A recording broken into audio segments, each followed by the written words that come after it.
आगरा में खेल प्रतिभाओं का जलवा। शेलविन बैडमिंटन टूर्नामेंट में 32 स्कूलों ने दिखाया दम। आगरा में रूहानियत का संगम। हजरत सैयद अहमद बुखारी शाह रहमतुल्लाह का 436वां पाक उर्स 15 से 17 जनवरी तक। आगरा छावनी परिषद का मानवीय फैसला। नितिन गर्ग की सील दुकान खुली।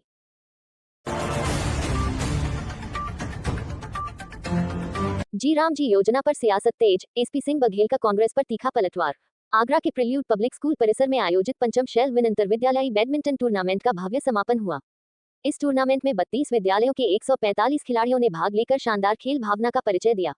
अंडर 17 बालक वर्ग में प्रिल्यूड के अर्पित अग्रवाल, अंडर 13 में शिवालिक के अक्षत, बालिका वर्ग में नव्या और ऋषि, जबकि मिक्स डबल्स में आयुष और स्मिता ने प्रथम स्थान प्राप्त किया। समारोह की मुख्य अतिथि उत्तर प्रदेश राज्य महिला आयोग की अध्यक्षा श्रीमती बबीता चौहान रही, जिन्होंने खिलाड़ियों का उत्साहवर्धन किया। निदेशक डॉक्टर सुशील गुप्ता ने विजेताओं को ट्रॉफी के साथ नकद पुरस्कार देकर खेलों को बढ़ावा देने का संदेश दिया। जो हमारे पूर्वज हैं, जो हमारे पेरेंट्स हैं, हमारे माता पिता हैं, उनका आशीर्वाद हमारे साथ रहता है तो शायद हमारे रास्ते बहुत आसान हो जाते हैं। तो मैं इस सोच के लिए आपको और आपके परिवार को बहुत बहुत शुभकामनाएं भी देती हूँ, बहुत आभार। शेलविन बैडमिंटन टूर्नामेंट न सिर्फ खेल प्रतिभाओं को मंच देता है, बल्कि अनुशासन, संघर्ष और सकारात्मक सोच का संदेश भी देता है। आगरा से आगरा डायरी न्यूज के लिए माशूक अली की रिपोर्ट। दरगाह हजरत सैयद अहमद बुखारी शाह रहमतुल्लाह अलैह का 436वां 3 दिवसीय पाक उर्स 15, 16 और 17 जनवरी 2026 को अकीदत और एहतराम के साथ मनाया जाएगा। उर्स का आयोजन दरगाह इंतजामिया कमेटी के तत्वावधान में होगा, जहां देश और शहर से ज़ायरीन बड़ी तादाद में शिरकत करेंगे। सज्जादा नशीन मोहम्मद निजाम शाह ने बताया कि 15 जनवरी को मिलाद शरीफ, 16 जनवरी को बाद ईशा शबेदारी और कव्वाली और 17 जनवरी को कुल शरीफ, रंग महफिल, चादरपोशी और लंगर का आयोजन किया जाएगा। उर्स के मौके पर अमन और चैन, भाईचारे और खुशहाली की दुआएं की जाएंगी। वहीं हजरत साहब की तालीमात से इंसानियत और मोहब्बत का पैगाम दिया जाएगा। मैं मेंबर उर्स इंतजामिया कमेटी, मेरा नाम रफीकुद्दीन है, अहमद बुखारी से जुड़ा हुआ। 436वां उर्स मुबारक हर साल की भांति इस साल भी होने जा रहा है, जिसकी तारीख रहेगी आपकी 15, 16 और 17 जनवरी की। ठीक है, 15 जनवरी को मिलाद शरीफ की रस्म होगी, 16 जनवरी को आपका 16 तारीख को संदल पोशी होगी और कव्वाली का प्रोग्राम है। ठीक है, और 17 तारीख को कुल शरीफ के बाद रस्म के साथ कार्यक्रम का समापन हो जाएगा। शासन और प्रशासन से सहयोग की अपेक्षा करती है दरगाह कमेटी, और ये जो सरकार है अहमद बुखारी शाह, इनका सिलसिला काफी पुराना है, जो कि ताजमहल से जुड़ा हुआ है। तो दरगाह इंतजामिया कमेटी की ओर से ज़ायरीनों की सहूलियत के लिए मुकम्मल इंतजाम किए गए हैं। कमेटी ने उर्स में शामिल होने वाले तमाम ज़ायरीनों, सहयोगियों और स्थानीय नागरिकों का तहे दिल से आभार जताया है। आगरा से माशूक अली की रिपोर्ट, आगरा डायरी न्यूज के लिए।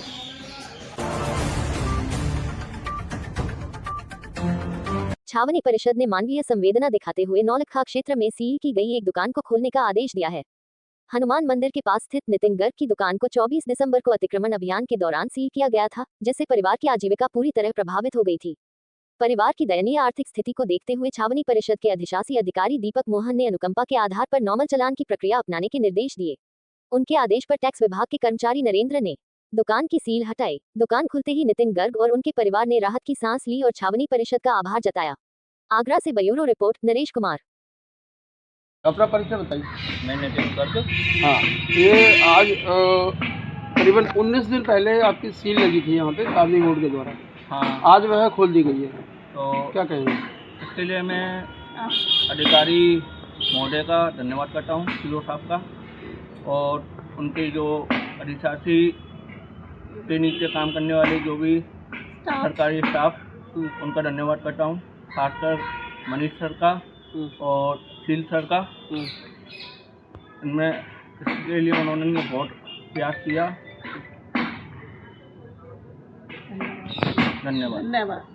छावनी परिषद का यह फैसला प्रशासन के मानवीय चेहरे को दर्शाता है। कठिन समय में लिया गया ये निर्णय न केवल एक परिवार के लिए राहत बना, बल्कि समाज में सकारात्मक संदेश भी छोड़ गया। देखते रहिए। आगरा से कैमरामैन मनदीप शर्मा के साथ नरेश कुमार की रिपोर्ट, आगरा डायरी न्यूज के साथ।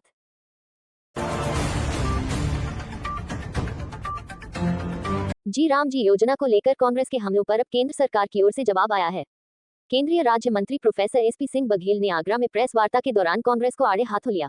उन्होंने कहा कि कांग्रेस ये भ्रम फैला रही है कि महात्मा गांधी के नाम को खत्म किया जा रहा है, जबकि देश के हर राज्य और हर शहर में गांधी जी के नाम पर सड़कें और प्रतिमाएं मौजूद हैं। बघेल ने कहा कि कांग्रेस सिर्फ राजनीति करना जानती है, गरीबों के हित से उसका कोई लेना देना नहीं है। उन्होंने साफ कहा कि आने वाला समय जनता का होगा और जनता कांग्रेस को करारा जवाब देगी। विरोध है वो कांग्रेस का इसी को लेकर राम के नाम को बदनाम किया जा रहा है और महात्मा बुलाया जा रहा है। महात्मा गांधी को ओवरलेप नहीं कर रहा है। देश में हजारों योजनाएं महात्मा गांधी जी के नाम से। देश में कोई ऐसा शहर नहीं है जहां पर एमजी रोड ना हो, इंक्लूडिंग आगरा। और देश में एक भी शहर ऐसा नहीं है, साइजेबल शहर, जहां महात्मा गांधी जी की मूर्ति ना हो। उदाहरण के तौर से हमारे यहाँ भी प्रतापपुरा चौराहे पर गांधी जी की प्रतिमा है और क्रॉस द पार्टी लाइन हमारे राष्ट्रपिता हैं, इसलिए सभी लोग उनके प्रति अपनी संवेदनाएं व्यक्त करते रहते हैं। नहीं, संविधान पर हमला की बातें करना गांधी परिवार की एक आदत पड़ गई है। और जबकि अभी जिन लोगों को जेएनयू को सपोर्ट करते हैं, माननीय सुप्रीम कोर्ट द्वारा बेल रिजेक्ट करने पर प्रधानमंत्री और गृह मंत्री के खिलाफ नारे लगे, तो सर्वोच्च संवैधानिक संस्था के फैसलों पर भी आपत्ति करते हैं और ये लोग उसको खंडन नहीं करते हैं। मैं नहीं कहता। केंद्रीय मंत्री एसपी सिंह बघेल का साफ संदेश, विकास पर सवाल उठाने वालों को जनता खुद जवाब देगी। अब देखना यह है कि जीराम जी योजना पर सियासी घमासान और कितना तेज होता है।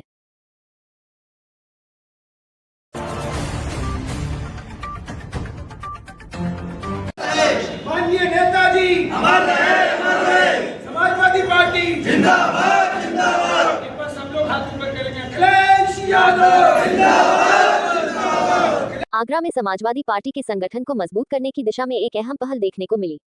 समाजवादी कार्यालय पर शब्बीर अब्बास के नेतृत्व में सदस्यता अभियान कार्यक्रम का आयोजन किया गया। इस दौरान बड़ी संख्या में युवाओं और कार्यकर्ताओं ने पार्टी की सदस्यता ग्रहण की। कार्यक्रम में शब्बीर अब्बास ने कहा कि समाजवादी पार्टी आम जनता की आवाज है और आने वाले समय में संगठन को बूथ स्तर तक मजबूत किया जाएगा। उन्होंने युवाओं से सामाजिक न्याय और लोकतांत्रिक मूल्यों के लिए आगे आने का आह्वान किया।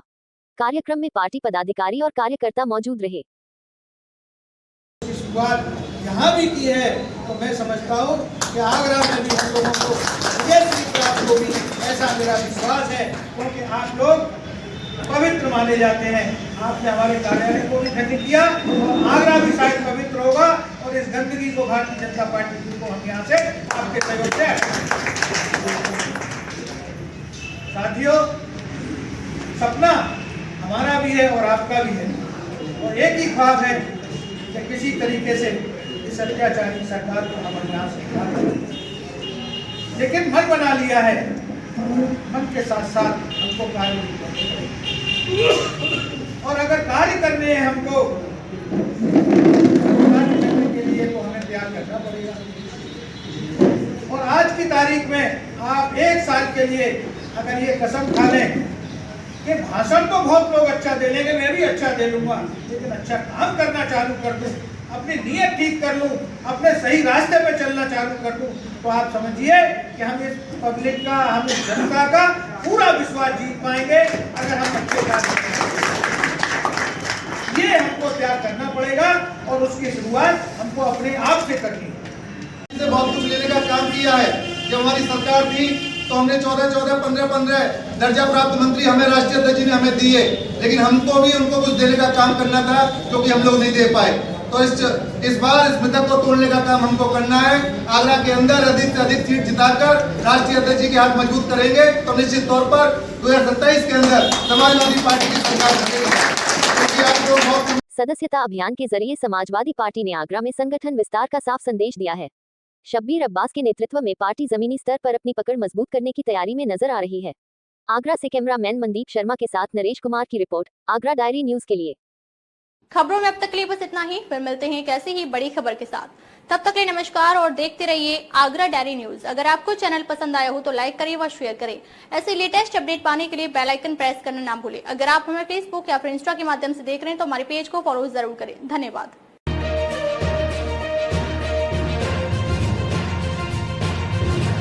इस समाचार के प्रायोजक है अक्षा IPTV एंड ब्रॉडबैंड, आगरा की बेस्ट सर्विस प्रोवाइडर्स।